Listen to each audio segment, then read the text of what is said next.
કોઈ પણ દેશની આર્થિક પ્રગતિ હોય, વિકાસ હોય, એનો પાયો એ શિક્ષણ છે. શિક્ષણ થકી જ આ આવતી પેઢીનું ભવિષ્ય હોય એ ઉજળું થતું હોય છે. અને કોઈ પણ દેશ, રાજ્ય કે એ વિસ્તારનો વિકાસ, પ્રગતિ એ શિક્ષણને આભારી છે. એક એક બાળક શિક્ષણ લે અને ભણે ગણે તો એનું જીવન અને આ દેશને માટે કંઈક કરવાની ભાવના એનામાં જાગૃત થતી હોય છે. ત્યારે ગુજરાતના 18,000 કરતા વધુ ગામડાઓને, એમાં મોટા ભાગના ગામડાઓ અંતરિયાળ છે. ઘણા ગામડાઓમાં પ્રાથમિક શાળાઓ છે, અને પ્રાથમિક શાળાઓ ગામથી દૂર હોય કે ગામથી દૂર વસતા લોકો હોય, અંતરિયાળ ગામડાઓ હોય, વાડી વિસ્તારમાં ખૂબ લોકો રહેતા હોય છે, ને એના બાળકો શિક્ષણ અર્થે શાળાએ આવવામાં ખૂબ તકલીફ પડતી હોય છે.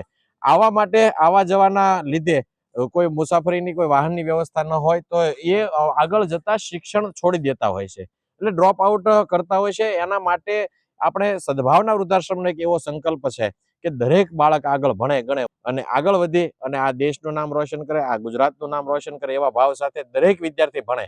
દૂરથી આવતા હોય, વાડી વિસ્તારમાંથી આવતા હોય, ચાલીને આવતા હોય, આવા બાળકો માટે સાયકલ મળી રહે, એટલે એના માટે સદભાવના વૃદ્ધાશ્રમ દ્વારા ટોપ બ્રાન્ડ કંપનીની સાયકલ આ બાળકોને વિતરણ કરવાનું નક્કી કરવામાં આવ્યું. એક એક બાળકને સાયકલ એટલે એનું પ્રથમ વાહન કહેવાની. પ્રથમ વાહન લઈ અને શાળાએ સરળતાથી પહોંચી શકે, શિક્ષણમાં આગળ વધે, ડ્રોપ આઉટ રેશિયો ઘટે, અને એક એક બાળક આ મોટામાં મોટી શૈક્ષણિક સેવા જ ગણાય છે. ત્યારે આ ગામડાના, અંતરિયાળ ગામડાનો દરેક બાળક ભણે ગણે, ઉત્તરોત્તર પ્રગતિ કરે, આ દેશના નામની સાથે સાથે ગામડાઓના નામ રોશન કરે અને પોતાનું સર્વોચ્ચ કરિયર, એની સર્વોચ્ચ આ પોતાનું આગળનું ભવિષ્ય નક્કી કરે અને સારી રીતે કરે. એના માટે દરેક દાતાઓ, ભામાશાહોને એક જ વિનંતી છે કે આવા બાળકો માટે, અંતરિયાળ ગામડાઓમાં દૂરવાળી વિસ્તારમાંથી આવતા બાળકો માટે એક એક સાયકલનું આપ અનુદાન આપી શકો છો. 1, 2, 5, 10, 50, 100, 500 જે તમારી અનુકૂળતા હોય એ સાયકલનું અનુદાન આપી આ બાળકોના ભવિષ્યની કેડી કંડારવા માટે, આપ એના ભવિષ્યનું નિર્માણ કરવા માટે, આ દેશના ભવિષ્યનું નિર્માણ કરવા માટે આપ સહભાગી બની શકો છો.